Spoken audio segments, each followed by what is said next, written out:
Now, you see, what is, let me speak specifically for a moment. I said the subject of this is LSD.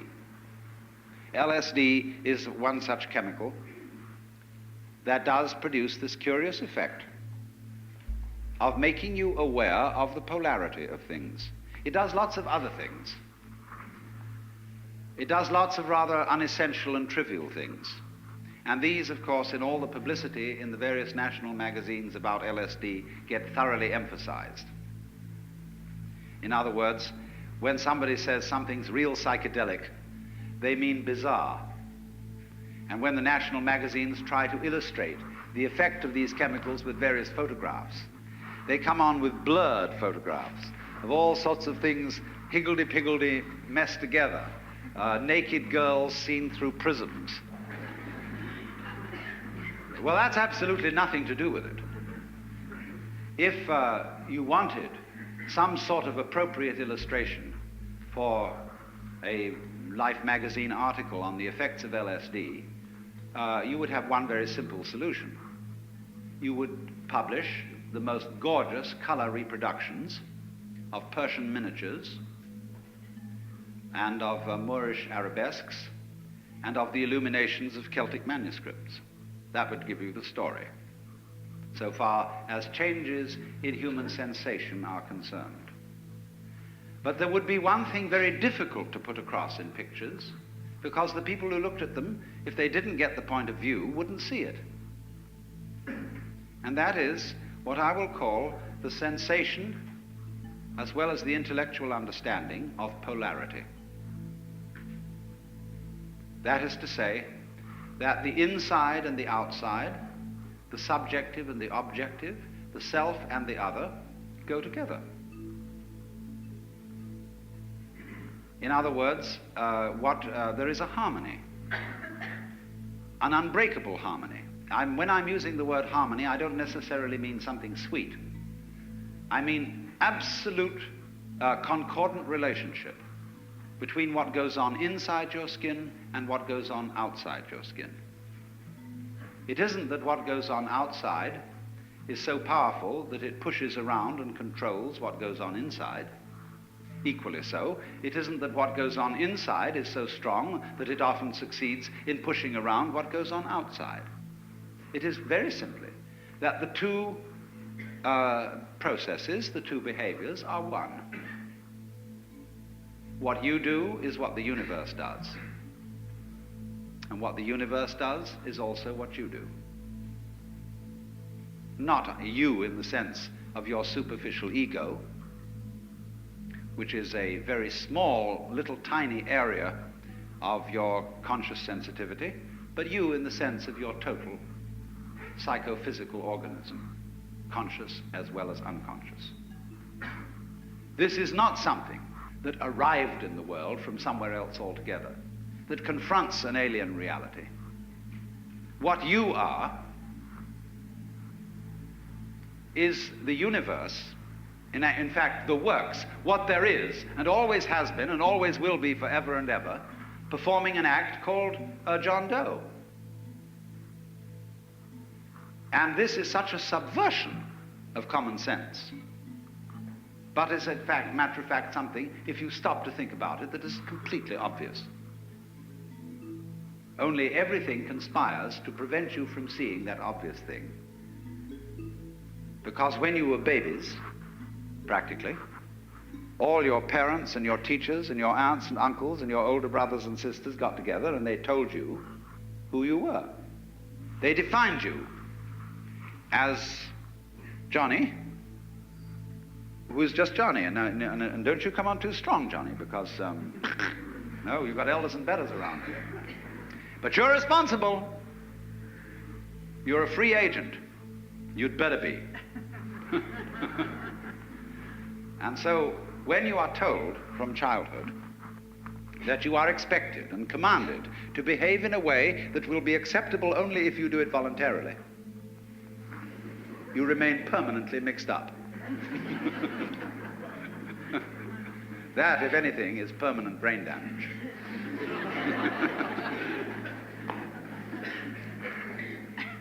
But that's the idea, you see, because that's the game we're playing.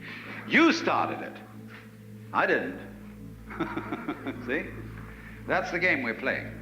And we can make all kinds of complexities out of that, and really, in a way, have enormous fun. But once anybody sees through that, well, we're frightened.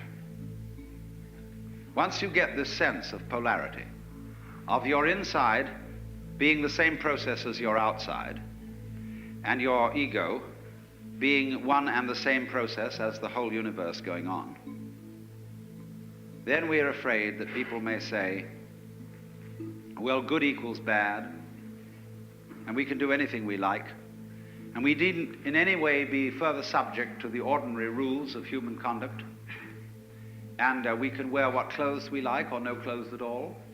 We can have what sexual life we like. We can do anything. And we are going to generally, because the world is being rather oppressive towards us, challenge the whole thing and run amok. And a lot of people are doing just exactly that. So I want to introduce into this whole problem some ancient wisdom. I have really two things to talk about. How cultures, which always did know in some way, or among whom a large number of people always did know this secret, handled it. And then I want to make some observations about how we're trying to handle it and how it's not going to work.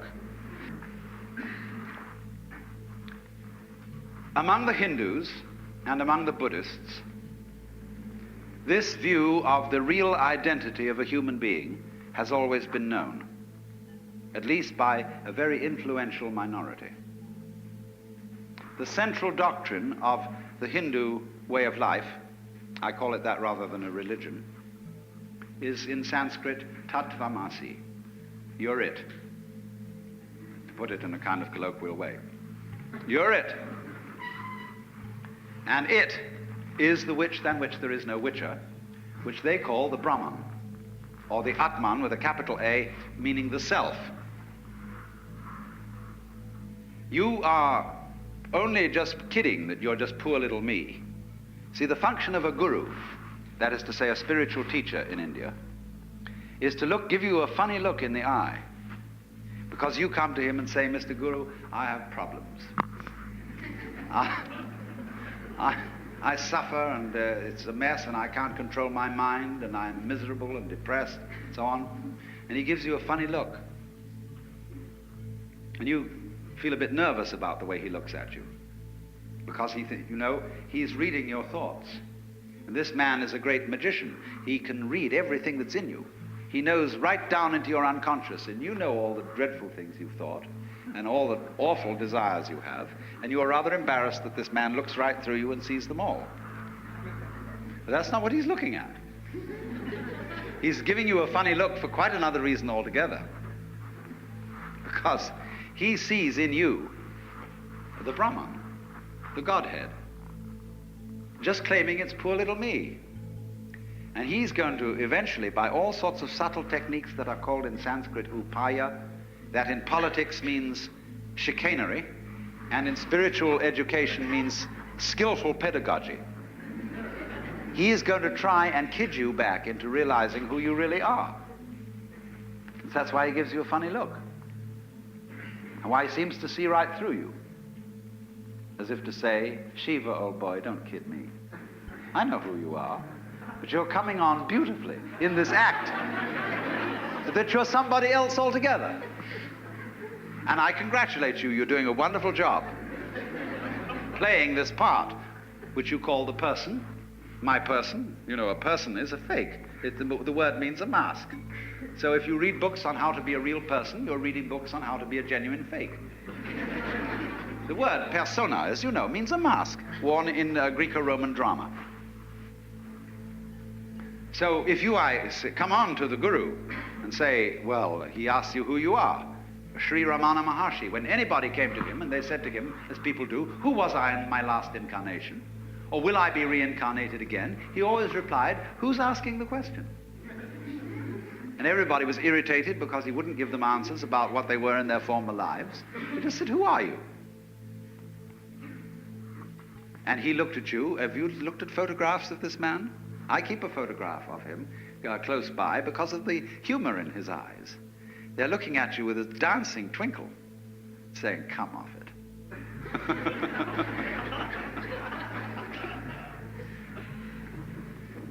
Now then, in these Asiatic traditions, it is well recognized that people who get the knowledge that you're it may very well run amok. And therefore they always couple any method of gaining this, whether it is yoga, whether it is smoking something or drinking something or whatever is the method, they always couple it with a discipline. Now I know the word discipline isn't very popular these days, and I would like to have a new word for it, because most people who teach disciplines don't teach them very well. They teach it with a kind of violence, as if a discipline was something that is going to be extremely unpleasant and that you're going to have to put up with. But that's not the real secret of discipline. I would prefer to use the word skill. Discipline is a way of expression. Say you want to express your feelings in stone. Now stone doesn't give way very easily. It's tough stuff. And so you have to learn the skill or the discipline of the sculptor in order to express yourself in stone. And so in every other way, whatever you do, you require a skill. And it's enormously important, especially for American people, to understand that there is absolutely no possibility of having any pleasure in life at all without skill. Money doesn't buy pleasure. Ever. Look, if you want to get stoned drunk and go out and get a bottle of bourbon and down it, you can't do that except for people who have practiced the distiller's art. You can't even make love without art.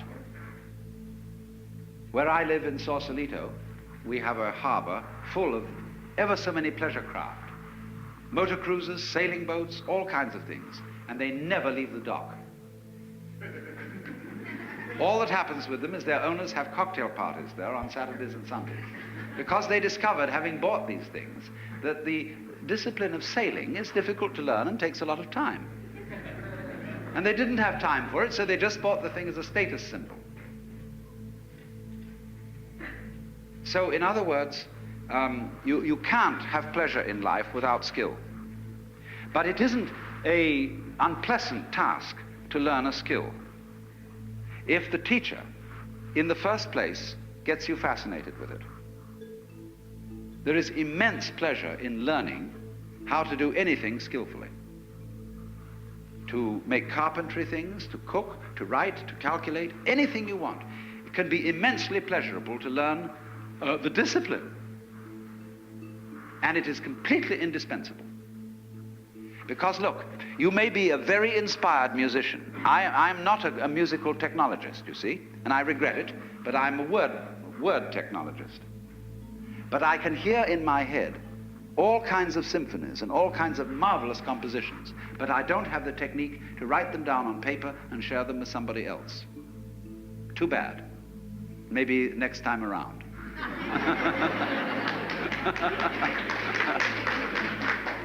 But you see, so far as words are concerned, I can express ideas because I have studied language. And I've worked very hard. Not that I didn't like it, I intensely enjoy the work of writing a book, although it is difficult. But it's fascinating to say what can never possibly be said. So,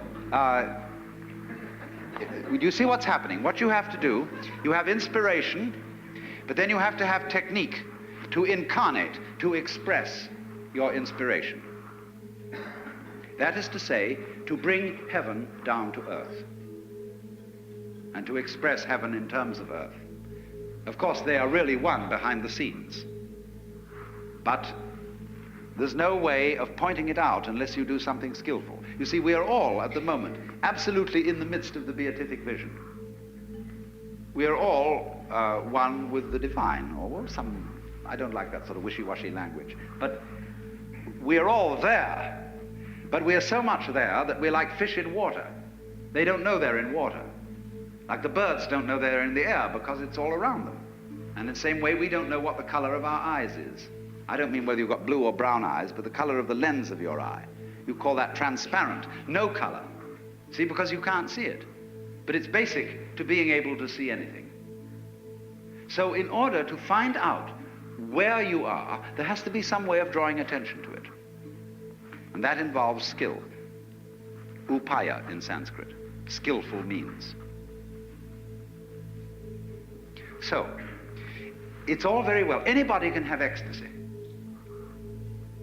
Anybody, as a matter of fact, can become aware that he is one with the eternal ground of the universe.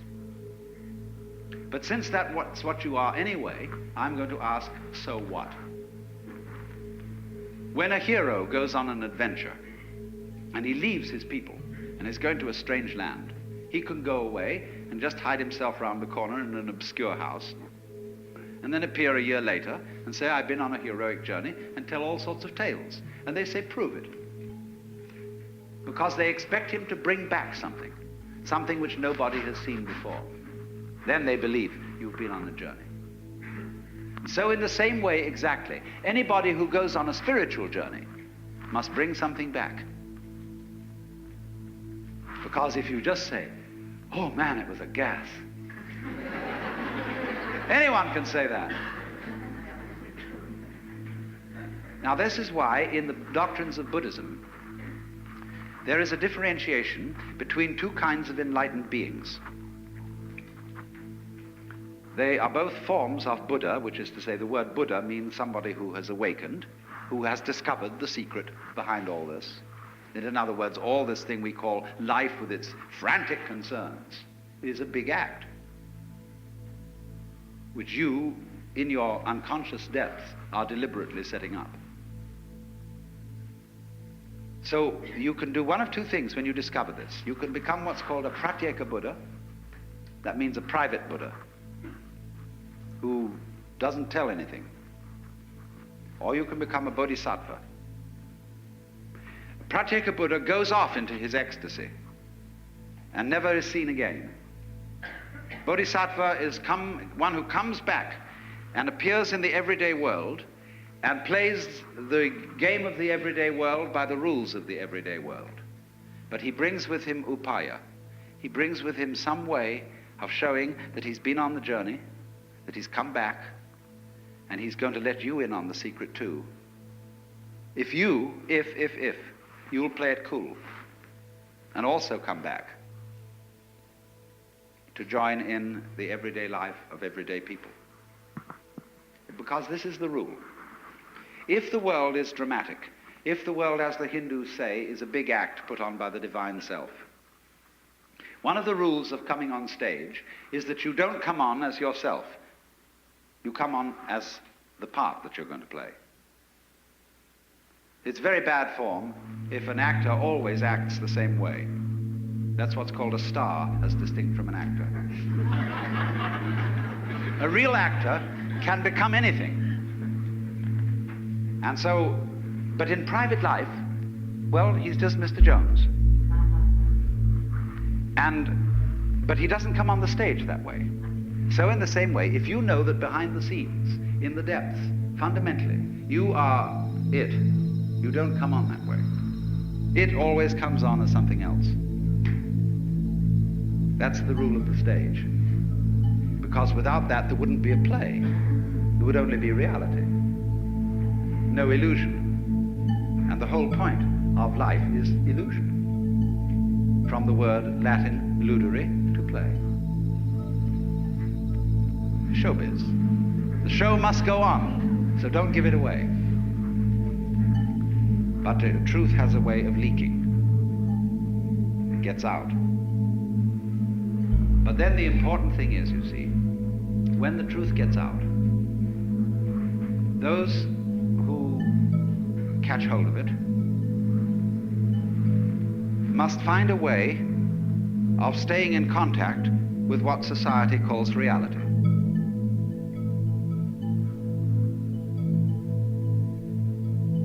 That is to say, if you have a radio, you don't only need an antenna, you also need a ground. So what happens in the world of mysticism, of psychedelic visions and so on, needs to be grounded. So then there are always two directions in which such a discipline works. One, preparatory. In other words, those who taught disciplines for awakening in the Orient were always careful to screen, first of all to screen those who applied, and then after screening them, to make them sensible, so that they knew how to handle the game of ordinary human existence and play it by the ordinary human rules. In other words, that they had strength of character and were not the sort of people who would be wiped out because they had no strength of character by an overwhelming experience. Then they let them in. But there are certain disciplines, such as Zen, where you get into the essential secret very early on in the discipline. And after that, they are concerned with much more training in showing you how to use it, how to use the power, to use the vision which you have acquired.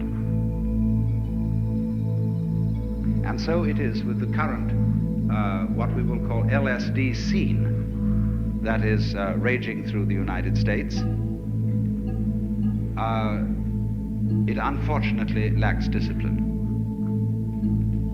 And I'm not trying to say this in a kind of severe, authoritarian, paternalistic way, but only that it would be so much more fun if it had it.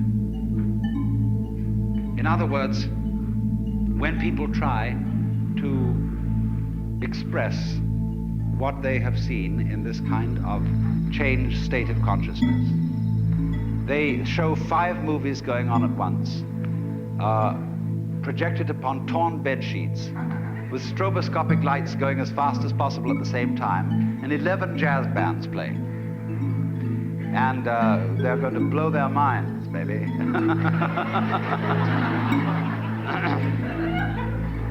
And everybody else who hasn't seen this thing look around and say, well, it's a mess. I don't like the looks of it. Let's suppose that while you were very, very high on LSD, you looked into a filthy ashtray and you saw the beatific vision, which is, of course, the case, because wherever you look, if your eyes are open, you will see the face of the divine. Then you come out of your ecstasy with the dirty ashtray and say to everybody,